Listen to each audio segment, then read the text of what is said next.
नमस्कार, मैं हूं आपके साथ रोहित। उइगर मुसलमानों को लेकर चीन का जुल्म आप जानते ही हैं। वो कैसे मुसलमानों पर जुल्म कर रहा है और मुसलमानों के डीएनए बदल रहा है, ये आप सभी जानते हैं। पूरी दुनिया जानती है कि चीन नास्तिक है और वो किसी भगवान और मंदिर को नहीं मानते, इसीलिए वो अपनी जनता को अपने हिसाब से मोड़ कर रखते हैं। आप ये भी जानते हैं कि चीन से खबरें कम ही निकलती हैं और दुनिया चीन की ताकत को देखकर चुप भी रहती है, क्योंकि अगर कोई देश बोला तो चीन उससे अपने रिश्ते खत्म कर लेता है। अब भला कौन ऐसा देश है जो चीन से पंगा ले? इस वजह से कोई चीन के खिलाफ नहीं बोलता और चीन अपनी मनमानी करता रहता है।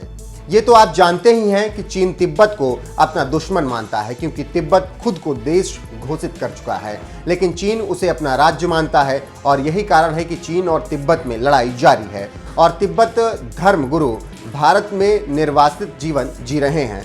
अब उसी कड़ी में चीन ने भगवान बौद्ध की मूर्ति को तोड़ दिया है।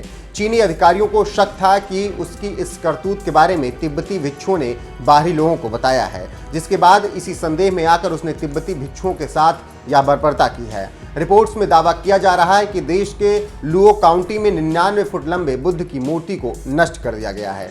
रेडियो फ्री एशिया ने अपनी रिपोर्ट में कहा है कि चीनी अधिकारियों ने दिसंबर के महीने में इस मूर्ति को नष्ट किया और कहा कि यह काफ़ी ज़्यादा लंबा है। स्थानीय तिब्बती भिक्षुओं को जबरन इस कार्रवाई को दिखाया गया। जानकारों की माने तो चीन ये सब कर के बौद्ध धर्म के लोगों को डरा रहा है और तिब्बत के राष्ट्रीय संस्कृति को जड़ से उखाड़ फेंकना चाहता है, और इसी अभियान के तहत ऐसा किया गया है। खबरों की माने तो ड्रागो के गार्डन नमग्याल मठ से अब तक 11 भिक्षुओं को गिरफ्तार कर लिया गया है। इन सभी पर आरोप है कि इन्होंने प्रतिमा को नष्ट करने का वीडियो और फोटो बाहर शेयर किया है। कहा जा रहा है कि मठ से अबोट पेलगा, उनके सायक नियामा और भिक्षु ताशी डोरजे को हिरासत में लिया गया है। चीनी अधिकारियों ने कहा कि उन्हें पाठ पढ़ाने की जरूरत है। तिब्बत से जो खबरें छन छन करा रही हैं, उसके मुताबिक भिक्षुओं की बेरहमी से पिटाई की गई है और जेल में खाना तक नहीं दिया जा रहा है। न्यूयॉर्क के एक मानवाधिकार कार्यकर्ता ने बुद्ध मूर्ति को तोड़े जाने और तिब्बती भिक्षुओं पर अत्याचार को लेकर कहा कि चीन में इस धर्म को मानने वाले लोगों को कानूनी या संवैधानिक अधिकार नहीं मिलते।